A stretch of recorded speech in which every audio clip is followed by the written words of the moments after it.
Hi friends, welcome back to my channel. So ಎಲ್ಲರೂ ಹೇಗಿದ್ದೀರಾ? ನಾನು ಕೂಡ ನೀವೆಲ್ಲರೂ ಚೆನ್ನಾಗಿದ್ದೀರಾ ಅಂತ ಭಾವಿಸ್ತಾ ಇವತ್ತೊಂದು ಸ್ವೀಟ್ ರೆಸಿಪಿನ ತೋರಿಸ್ತಾ ಇದ್ದೀನಿ. ಏನಪ್ಪ ಅಂದರೆ ಗಿಣ್ಣದ ಹಾಲಿನಿಂದ ಈ ರೀತಿ ಮಾಡ್ಕೋಬೋದು. ತುಂಬಾ ಚೆನ್ನಾಗಿರುತ್ತೆ. ತುಂಬ ಡಿಫ್ರೆಂಟಾಗಿ ಈ ರೀತಿ ಮಾಡೋದು ಹೇಗೆ ಅಂತ ನೋಡೋಣ. ಅದಕ್ಕಿಂತ ಮುಂಚೆ ನನ್ನ ಚಾನಲ್ನ ಸಬ್ಸ್ಕ್ರೈಬ್ ಮಾಡದೆ ನೋಡ್ತಾ ಇದ್ದರೆ ಪ್ಲೀಸ್ ಸಬ್ಸ್ಕ್ರೈಬ್ ಮಾಡ್ಕೊಳ್ಳಿ. ಹಾಗೆ ಒಂದು ಲೈಕ್ ಮಾಡಿ, ಶೇರ್ ಮಾಡಿ, ಕಮೆಂಟ್ ಮಾಡಿ. ಬನ್ನಿ ಮಾಡೋದು ಹೇಗೆ ಅಂತ ನೋಡೋಣ. ಈಗ ನಾನು ನೋಡಿ ಇಷ್ಟು ಹಾಲನ್ನು ತೊಗೊಂಡಿದ್ದೀನಿ. ಇದರಲ್ಲಿ 1 ಗ್ಲಾಸಷ್ಟು ಹಾಲಿದೆ. ಹಾಗೆ ನಾನು ಇಲ್ಲಿ 1 ಲೀಟರಷ್ಟು ನಂದಿನಿ ಹಾಲನ್ನ ತೊಗೊಂಡಿದ್ದೀನಿ.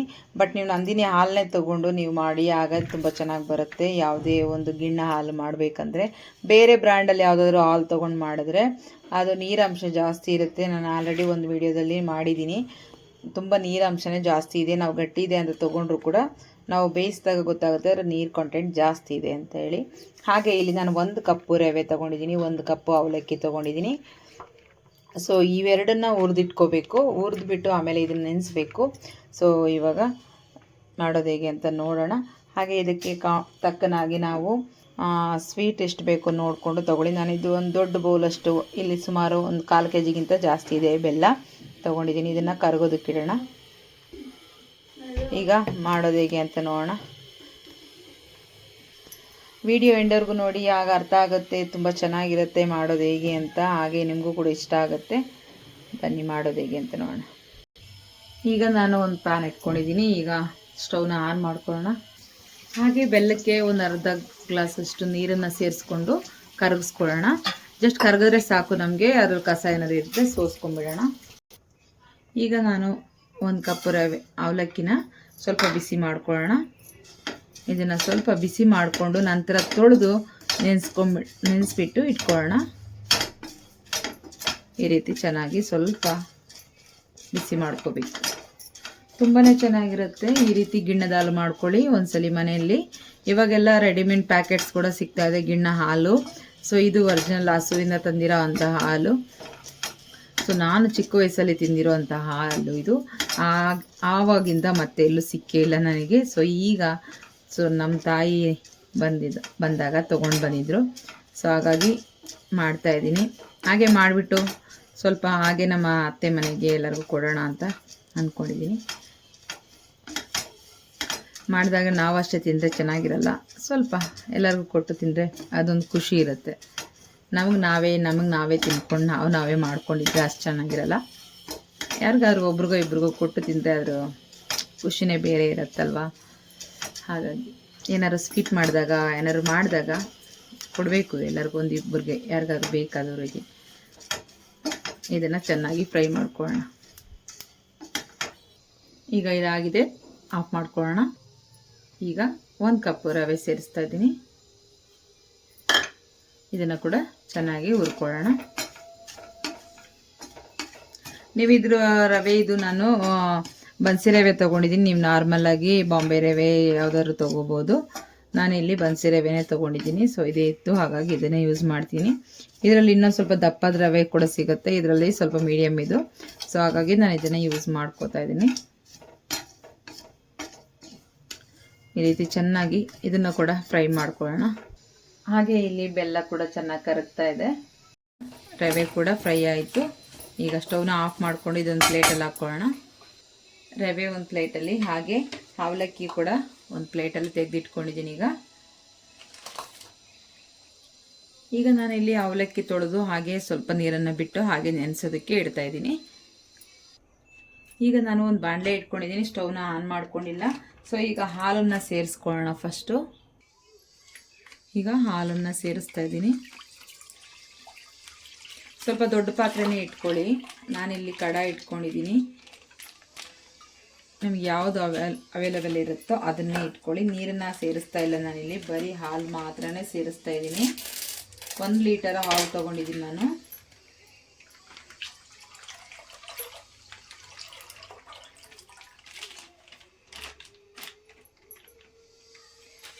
ಸೊ ಈಗ ಇದಕ್ಕೇನೆ ನಾವು ಆಲ್ರೆಡಿ ನಂದಿನಿ ಹಾಲು ಏನಿದೆಯೋ ಅದನ್ನು ಸೇರಿಸಾಯಿತು. ಇವಾಗ ಗಿಣ್ಣದಲ್ಲಿ ಇದೆಯಲ್ಲ ಹಸು ಹಾಲು, ಸೊ ಇದನ್ನು ಸೇರಿಸ್ಕೊಳ್ಳೋಣ. ನೋಡಿ ಯೆಲ್ಲೋ ಕಲರ್ ಇರುತ್ತೆ ಇದು. ಸ್ಟಾರ್ಟಿಂಗ್ ಒಂದು 3 ಡೇಸಲ್ಲಿರೋ ಹಾಲು ಯೆಲ್ಲೋ ಕಲರ್ ಈ ಥರ ಇರುತ್ತೆ. ಈಗ ಸ್ಟವ್ನ ಆನ್ ಮಾಡ್ಕೊಳ್ಳೋಣ. ಹಾಗೆ ಚೆನ್ನಾಗಿ ಮಿಕ್ಸ್ ಮಾಡ್ಕೊತಾನೇ ಇರಬೇಕು. ಕುದಿ ಬರೋವರೆಗೂ ಚೆನ್ನಾಗಿ ಮಿಕ್ಸ್ ಮಾಡ್ಕೋಬೇಕು. ಇಲ್ಲಾಂದರೆ ದಪ್ಪ ದಪ್ಪ ಗಂಟು ಆಗಿಬಿಡುತ್ತೆ ಹಾಲು ಒಡೆದ್ಬಿಟ್ಟು. ಸೊ ಇದು ಹಾಲು ಹಾಕಿದ ತಕ್ಷಣವೇ ಹೊಡೆಯುತ್ತೆ. ಬಿಸಿ ಆಗ್ತಾ ಆದರೆ ತಿರುಗಿಸ್ತಾನೆ ಇರಬೇಕು. ಇಲ್ಲಾಂದರೆ ಉಂಡೆ ಆಗಿಬಿಡುತ್ತೆ ಗಟ್ಟಿಯಾಗಿ. ಸೊ ಆ ಕಾರಣಕ್ಕೆ ನೀವು ತಿರುಗಿಸ್ತಾನೇ ಇರಬೇಕು. ಕುದಿಯೋಕ್ಕೆ ಬಂದಾಗಂತೂ ಕೈ ಬಿಡದೆ ತಿರುಗಿಸ್ಕೋಬೇಕು. ಸೊ ಈ ಹಾಲಲ್ಲಿ ಹಸು ಗಿಣ್ಣ ಹಾಲು ಏನು ಸ್ಟಾರ್ಟಿಂಗಲ್ಲಿ ಒಂದು ವಾರದಲ್ಲಿ ಅಥವಾ 5 ದಿನದೊಳಗೆ ಹಾಲು ಸಿಗುತ್ತೋ ಆ ಹಾಲಲ್ಲಿ ತುಂಬಾ ಬೆನಿಫಿಟ್ಸ್ ಇರುತ್ತೆ. Iron, calcium, vitamin C, vitamin A ಎಲ್ಲ ಥರದ್ದು ನಮಗೆ ಪ್ರೋಟೀನ್ ಅದರಲ್ಲಿ ಸಿಗುತ್ತೆ. ಸಿಕ್ಕಿದಾಗ ಮಾತ್ರ ಬಿಡಬೇಡಿ, ಅದನ್ನು ಮಿಸ್ ಮಾಡದೆ ನೀವು ಕೂಡ ಮನೆಗಳಲ್ಲಿ ಮಾಡ್ಕೊಳ್ಳಿ ಹಸುದು ಒರಿಜಿನಲ್ ಹಾಲು ಸಿಕ್ಕಿದಾಗ. ಸೊ ಇವಾಗೆಲ್ಲ ಪ್ಯಾಕೆಟ್ಸಲ್ಲಿ ಪೌಡರ್ ಕೂಡ ಸಿಗ್ತಾಯಿದೆ, ಅದು ಎಷ್ಟು ನಿಜನೋ ಗೊತ್ತಿಲ್ಲ. ಅದ್ರಲ್ಲಿ ಒರಿಜಿನಲ್ ಹಾಲು ಪೌಡರ್ ಮಾಡಿ ಅದು ಯಾವ ರೀತಿ ಮಾಡಿರ್ತಾರೆ ಅಂತ ಗೊತ್ತಿಲ್ಲ. ಸೊ ಬಟ್ ಆ ಹಸುದೇ ಸಿಕ್ಕಿದಾಗ ಮಿಸ್ ಮಾಡದೆ ನೀವು ಮಾಡ್ಕೊಳ್ಳಿ, ತುಂಬ ಒಳ್ಳೆಯದು. ಚಿಕ್ಕ ಮಕ್ಕಳಿಂದ ದೊಡ್ಡವ್ರಿಗೂ ಎಲ್ಲರಿಗೂ ಕೊಡ್ಬೋದು. ಯಾವುದೇ ರೀತಿ ಸೈಡ್ ಎಫೆಕ್ಟು ಪ್ರಾಬ್ಲಮ್ಸು ಏನೂ ಆಗಲ್ಲ. ನಾವೆಲ್ಲ ಚಿಕ್ಕ ವಯಸ್ಸಲ್ಲಿ ತುಂಬಾ ತಿಂತಾಯಿದ್ವಿ ನಮ್ಮ ಮನೆಗಳಲ್ಲಿ ಹಸುಗಳಿದ್ದಾಗ. ಸೊ ಕೆಲವು ಜನ ಎಲ್ಲ ಚಿಕ್ಕ ಮಕ್ಕಳಿಗೆಲ್ಲ ಕೊಡಲ್ಲ, ಅವೆಲ್ಲ ತಿಂದರೆ ಏನಾದರೂ ಪ್ರಾಬ್ಲಮ್ ಆಗುತ್ತೆ ಅದು ಇದು ಅಂತಾರೆ. ಏನೂ ಆಗಲ್ಲ. ಒಂದು ತಾಯಿ ಹಾಲು ಮಗುಗೆ ಏನಕ್ಕೆ ಕೊಡ್ತಾರೆ ಅಂದರೆ ಅದರಲ್ಲಿ ಅಷ್ಟು ನಮಗೆ ಪೌಷ್ಟಿಕ ಆಹಾರ ಇರುತ್ತೆ ಅನ್ನೋ ಕಾರಣಕ್ಕೇ ತಾಯಿ ಹಾಲು ಫಸ್ಟ್ ಮಗುಗೆ ಕೊಡೋದು. ಹಾಗಾಗಿ ಹಸುದು ಅಷ್ಟೇ ತುಂಬಾ ಬೆನಿಫಿಟ್ಸ್ ಇರುತ್ತೆ. ಹಾಗಾಗಿ ಅದನ್ನು ಮಾಡ್ಕೊಂಡು ಕುಡಿದ್ರೆ ತುಂಬಾ ಒಳ್ಳೆಯದು. ಈ ರೀತಿ ಮಿಕ್ಸ್ ಮಾಡ್ತಾ ಇರಬೇಕು. ಸ್ವಲ್ಪ ಬಿಸಿ ಆಗ್ತಾ ಇದೆ. ಸೊ ಹಾಲು ಇವಾಗ ಒಡೆಯೋದಕ್ಕೆ ಸ್ಟಾರ್ಟ್ ಆಗುತ್ತೆ ನೋಡಿ. ಈ ರೀತಿ ಆಲ್ರೆಡಿ ಒಡೆಯೋದಕ್ಕೆ ಸ್ಟಾರ್ಟ್ ಆಗುತ್ತೆ. ಈ ಟೈಮಲ್ಲಿ ನೀಟಾಗಿ ಮಿಕ್ಸ್ ಮಾಡ್ತಾನೆ ಇರಬೇಕು. ಬಿಸಿ ಸ್ಟಾರ್ಟ್ ಆಗಿದ ತಕ್ಷಣವೇ ಹಾಲು ನಿಧಾನಕ್ಕೆ ಒಡೆಯೋದಕ್ಕೆ ಸ್ಟಾರ್ಟ್ ಆಗುತ್ತೆ. ನಿಮಗೆ ಇದರಲ್ಲಿ ಸೋಟಲ್ಲಿ ಗೊತ್ತಾಗ್ತಾ ಇರುತ್ತೆ ನೋಡಿ ಹಾಲು ಯಾವ ರೀತಿ ಆಗ್ತಾ ಇರುತ್ತೆ ಅಂತ. ಈ ಟೈಮಲ್ಲಿ ಚೆನ್ನಾಗಿ ತಿರುಗಿಸ್ಕೊತಾ ಇರಬೇಕು. ಕೈ ಬಿಟ್ಟರೆ ನೀವು ದಪ್ಪವಾಗಿ ಉಂಡೆ ಆಗಿ ನಿಮಗೆ ಪನ್ನೀರ್ ಥರ ತುಂಬ ದಪ್ಪ ಪೀಸ್ಗಳ ಥರ ಆಗ್ಬಿಡುತ್ತೆ. ಸೊ ನಮಗೆ ದಪ್ಪ ಪೀಸ್ಗಳು ಆಗಬಾರ್ದು. ಹಾಗಾಗಿ ತಿರುಗಿಸ್ತಾ ಇರಬೇಕು. ಸ್ವಲ್ಪ ನಮಗೆ ಈ ಥರ ಕೈ ಆಡಿಸ್ತಾನೆ ಇರಬೇಕು. ಚೆನ್ನಾಗದು ಬಿಸಿ ಬರ್ತಾ ಇರಬೇಕು.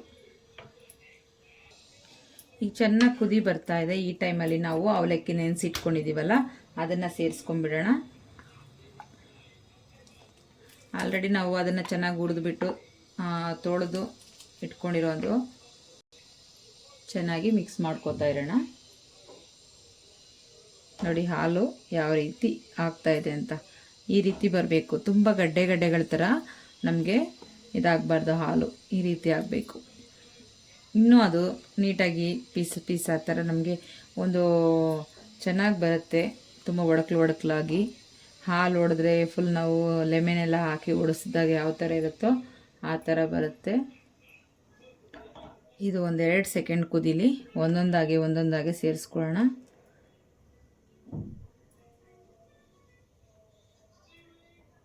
ಅವಲಕ್ಕಿ ಆಲ್ರೆಡಿ ನಾವು ನೆನೆಸಿ ಇಟ್ಟಿರೋದ್ರಿಂದ ತುಂಬ ಹೊತ್ತು ಬೇಯೋ ಅವಶ್ಯಕತೆ ಇರಲ್ಲ. ಈಗ ನಾವು ರವೆ ಸೇರಿಸ್ಕೊಂಡ್ಬಿಡೋಣ. ಇದು ಕೂಡ ಅಷ್ಟೇ ಬೇಗ ತಿರುಗಿಸ್ಕೋಬೇಕು, ಇಲ್ಲ ಅಂದರೆ ಗಟ್ಟಿ ಆಗಿಬಿಡುತ್ತೆ.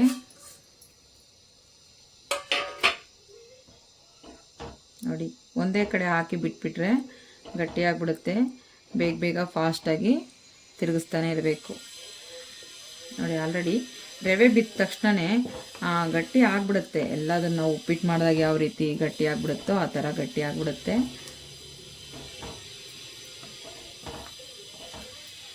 ತಿರುಗಿಸ್ತಾನೆ ಇರಬೇಕು. ಒಂದು 5 ನಿಮಿಷ ಕುದಿಸ್ಕೋಬೇಕಾಗುತ್ತೆ. ಕುದಿಯೋಕ್ಕೆ ಸ್ಟಾರ್ಟ್ ಆಗುತ್ತೆ. ಸ್ವಲ್ಪ ಮೀಡಿಯಮ್ ಫ್ಲೇಮ್ ಇಟ್ಕೊಳ್ಳಿ, ಇಲ್ಲಾಂದರೆ ಸಿಡಿಯುತ್ತೆಲ್ಲ. ಅದು ಸ್ವಲ್ಪ ಗಟ್ಟಿ ಆಗ್ತಾ ಬರುತ್ತೆ. ನೀರನ್ನೆಲ್ಲ ಹಾಲನ್ನು ನೀಟಾಗಿ ಅಬ್ಸರ್ವ್ ಮಾಡ್ತಾ ಇರುತ್ತೆ. ಹಾಗಾಗಿ ಅದು ಸ್ವಲ್ಪ ಗಟ್ಟಿ ಆಗುತ್ತೆ. ನಾವು ಬೆಲ್ಲ ಹಾಕಿದ್ಮೇಲೆ ರವೆ ಹಾಕೋದ್ರಿಂದ ಏನಾಗುತ್ತೆ ಅಂದರೆ ರವೆ ಸರಿಯಾಗಿ ಬಾಯ್ಲ್ ಆಗೋದಿಲ್ಲ ಸ್ವೀಟ್ ಹಾಕಿದಾಗ. ಹಾಗಾಗಿ ಫಸ್ಟೇ ಹಾಕ್ಕೊಂಡು ಸ್ವಲ್ಪ ಬಾಯ್ಲ್ ಮಾಡ್ಕೊಂಡ್ಬಿಡ್ಬೇಕು. ನೋಡಿ ಚೆನ್ನಾಗಿ ಕುದೀತಾ ಇರುತ್ತೆ. ಸ್ವಲ್ಪ ಚೆನ್ನಾಗಿ ಈ ರೀತಿ ತಿರುಗಿಸ್ತಾ ಇರಬೇಕು. ಆವಾಗ ಗಟ್ಟಿ ಆಗ್ತಾ ಇದೆ. ನೋಡಿ ಇಷ್ಟು ಗಟ್ಟಿ ಆಗ್ತಾ ಇದೆ. ರವೆ ಬೆಂದಿದೆಯಾ ಅಂತ ನೋಡ್ಕೊಳ್ಳಿ. ಈ ಟೈಮಲ್ಲಿ ನಾವು ಆಲ್ರೆಡಿ ಕರಗಿಸಿಟ್ಕೊಂಡಿರೋ ಬೆಲ್ಲನ ಸೋಸ್ಕೊಂಡ್ಬಿಡೋಣ. ಈಗ ಬೆಲ್ಲ ಕರಗಿದೆ, ನಾನು ಸೋಸ್ತಾ ಇದ್ದೀನಿ.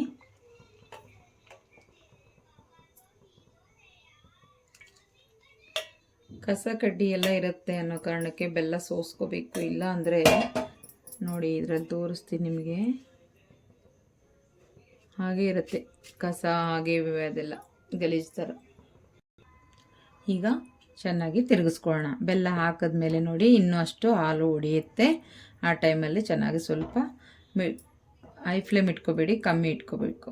ಆವಾಗ ಚೆನ್ನಾಗಿ ನಿಧಾನಕ್ಕೆ ತಿರುಗಿಸ್ಕೋಬೇಕು.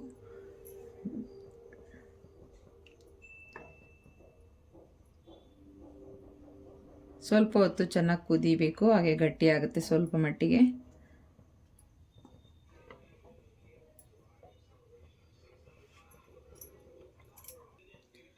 ಈಗ ನಾನು ಏಲಕ್ಕಿನ ಪುಡಿ ಮಾಡಿ ಹಾಗೆ ಸಿಪ್ಪೆ ಸಮೇತವಾಗಿ ನಾನು ಕಮ್ಮಿ ಆಗುತ್ತೆ ಅಂದ್ಕೊಂಡೆ, ಇದು ನೋಡಿದ್ರೆ ಜಾಸ್ತಿನೇ ಆಯಿತು ನೋಡಿ. ಫುಲ್ ಎಲ್ಲ ಹಾಕೋ ಅಷ್ಟರಲ್ಲಿ ನಾನು ಇಟ್ಕೊಂಡಿರೋ ಅಂತಹ ಕಡಾಯಿ ಫುಲ್ ಆಗೋಯ್ತು. ಸೊ ಪರವಾಗಿಲ್ಲ, ಜಾಸ್ತಿ ಏನು ಚೆಲ್ಲೋಗೋ ಥರ ಇಲ್ಲ. ಸೊ ಇದು ಫುಲ್ ಇನ್ನೊಂದು ಸ್ವಲ್ಪ ಗಟ್ಟಿ ಆಗಬೇಕು. ಇನ್ನೂ ಒಂದು ಇಂಗ್ರೀಡಿಯೆಂಟ್ಸ್ ಇದೆ ಇದಕ್ಕೆ ಸೇರಿಸೋದು. ಸ್ವಲ್ಪ ಕುದಿ ಬರಲಿ ಚೆನ್ನಾಗಿ, ನೋಡಿ ಈ ರೀತಿ ಆಗಿದೆ. ಇನ್ನೊಂದು ಸ್ವಲ್ಪ ಚೆನ್ನಾಗಿ ಕುದಿ ಬಂದರೆ ಇನ್ನೊಂದು ಸ್ವಲ್ಪ ಗಟ್ಟಿ ಆಗುತ್ತೆ. ಈಗ ಒಂದು ಕುದಿ ಬಂದಮೇಲೆ ನೋಡಿ ಹಾಲೆಲ್ಲ ಯಾವ ರೀತಿ ಇದೆ ಅಂತ, ಈ ರೀತಿ ಬರಬೇಕು ಹಾಲು.